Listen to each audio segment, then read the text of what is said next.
ये first lockdown के दौरान हम लोग ने देखा है कि डिस्ट्रिक्ट में हमारा कोई प्रॉब्लम नहीं है। हर डिस्ट्रिक्ट अपना आप में संतुष्ट है। उन लोग अपना रिक्वायरमेंट के हिसाब से लेविश नहीं होने से भी जितना ज़रूरी है उन लोग तो मीट अप कर ही रहा है।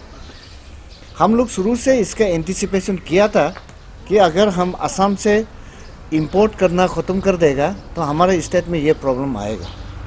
इसलिए हम लोग एग्रीकल्चर, हॉर्टिकल्चर, फिशरीज सब मिला करके APMC को हम लोग ने आगाह किया हुआ कि आपने डिस्ट्रिक्ट प्रोडक्शन को जितना हो सके मोबिलाइज करके डिस्ट्रीब्यूट करने का कोशिश करें। तो डिस्ट्रिक्ट में तो APMC का चेयरमैन तो DC होते हैं, तो DC मिला करके जितना छोटा छोटा फार्मर्स है उन लोग ने इसको कर ही रहा है। लेकिन पास लॉकडाउन में हम लोग इतना महसूस नहीं हुआ था कि कैपिटल कॉम्प्लेक्स में भी इतना क्राइसिस आएगा। ये इसलिए हम लोग नहीं हुआ कि हमारा यहाँ पर fish productions, poultry productions and vegetable productions को हमारा यहाँ छोटा छोटा फार्मर्स लोग को कैपिटल के इन एंड अराउंड में उभर नहीं आने का एक ही कारण है, जो हरमुती सामने बाजार है। इसमें से हर आइटम के इतना चीप में उन लोग खरीद के यहाँ बेच देता है, तो हमारा फार्मर सफ़र कर जाता है। तो इस डिस्करेजमेंट के कारण से यहाँ पर इतना इंकरेजमेंट नहीं हुआ था। ये लोगों को रियलाइज नहीं हुआ कि हम इस दिन से अगर दूसरा के ऊपर में डिपेंड करेगा, एक दिन हमारा क्राइसिस आएगा तो क्या होगा, किसी ने सोचा नहीं है। उन लोग बोला है कि चाहे प्रोडक्शन अच्छा हो या ख़राब हो, हम चीप रेट में मिल रहे हैं, हम असम को क्यों ना डिपेंड करें। ये सोच करके हमारा फार्मर्स लोग तक बिगड़ा हुआ था। हमारे यहाँ इन एंड अराउंड में गवर्नमेंट फार्म भी है, उसको भी मोबिलाइज करने में ये सेलिंग प्रोसीजर्स का प्रॉब्लम के हिसाब से नहीं हो पा रहा था। अब रियलाइज हुआ है हम लोग को। फिर भी हम लोग ने कैपिटल कॉम्प्लेक्स का सब्जी और का ये कॉम को हम लोग सारा डिस्ट्रिक्ट को बोला है कि आप लोग को रिक्वायरमेंट पूरा करने के बाद जो जो सप्लाई है हम लोग को यहाँ भेज देना चाहिए। इसीलिए पिछले 5-6 दिन में हम लोग पूरा मोबिलाइज करके बोमदिला, तावांग से, सेप्पा से, सागाली से, याजाली से जितना हो सके हम लोग सरप्लस आइटम को जो जो असम पार किए बिना यहाँ तक पहुँच सकता है हम लोग कोशिश कर रहे हैं। तो इसमें इंक्लूडिंग जंगल में जो पत्ता सब्जी और अदर सब्जी जो ज़रूरी है उसको भी कलेक्शन करके हम लोग अभी धराधर अभी दे रहा है, APMC का थ्रू मैनेज कर रहा है। हाँ, ये हो सकता है कि पहले जिस हिसाब से हरमुती से सब्जी लाके बेचता था ऐसा नहीं भी मिलता होगा, पर एकदम खाली तो नहीं है। आप लोग घर तो घर सर्वे करके देखिए, किसी का घर में बिना सब्जी से अभी बैठा नहीं। सिर्फ इतना है कि सरप्लस में उन लोग मुहैया नहीं कर पाया, इसलिए थोड़ा बात तो निकलता होगा।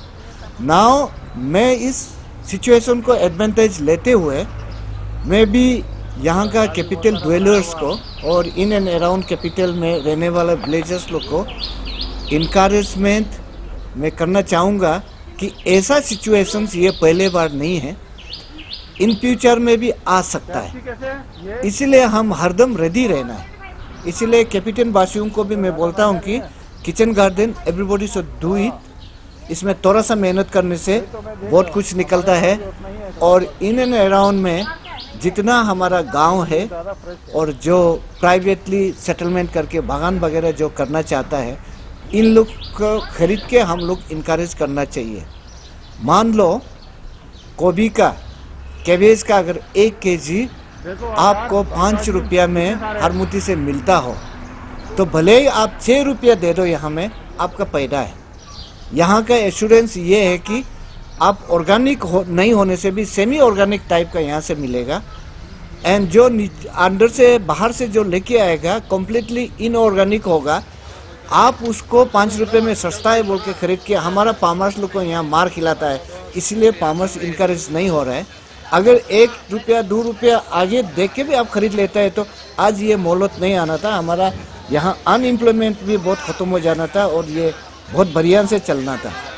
लाइक पीस का तो आपका आंध्र का पीस लेते हैं हम लोग। आंध्र का पीस इतना दूर से पीस को पामालिन यूज करके यहाँ में पीस को यहाँ बेच रहा है। अगर अच्छे से ध्यान देगा तो आंध्र का पीस तो खाना ही नहीं है। और हमारा यहाँ पीस पाम ने इतना मेहनत करके पीस पाम से लेके आएगा, उसको बोलता है कॉस्ट ज़्यादा है बोल के उसको छोड़ के अंदर का पीस खरीद के खाता है। इसीलिए यहाँ इनकरेजमेंट ज़्यादा नहीं होता है। पीस पाम में पीस है, उन लोग को सही मुहैया दाम नहीं भरने का वजह से इन लोग ने पाल नहीं पाता है, कारण फीड इज़ वेरी कॉस्टली, तो कॉस्ट प्रोपोर्शनेट में नहीं निकल पाता है। फ्रेश फीस है, फिर भी लोग रियलाइज नहीं करता है कि हम 1 रुपया या 2 रुपया ज़्यादा दे के भी खरीद के खाने से हमारा सेहत के लिए ज़्यादा अच्छा है, ये कोई सोचता नहीं है। अब ये कोविड-19 आने के बाद अभी रियलाइज हो रहा है कि अगर हम अपना प्रोडक्शन को यूटिलाइज करता, इनको इनकरेज करता, आज हमको बांदरदुआ चेक गेट, होलोंजी चेक गेट को नॉक करने का, खटखटाने का कोई ज़रूरत नहीं था। हम अंदर से ही खा के ख़त्म कर आराम से बेच सकता था, महीना 2 महीना कुछ भी नहीं। सो इसीलिए हल्का सा थोड़ा सा प्रॉब्लम तो हुआ है, फिर भी मैं सारा जनता को ये आश्वासन देना चाहता हूँ। देखिए, लोग हमारा आजकल का आदमी का एक हैबिट है, हैबिट ये है कि हम जीने के लिए खाता नहीं है, हम सब खाने के लिए जी रहा है। और जीने के लिए खाना होगा तो खाना अभी भी बिल्कुल कम नहीं है। ऐसा क्राइसिस पीरियड में हम लोग जीने के लिए खाना चाहिए, जीने के लिए खाने के लिए जीना नहीं है। और ये अगर हम उल्टा सोच लेगा, यहाँ का क्राइसिस जब आ जाएगा हम बहुत पछतावा में आएगा। इसलिए थोड़ा सा धीरज रखना बहुत ज़रूरी है।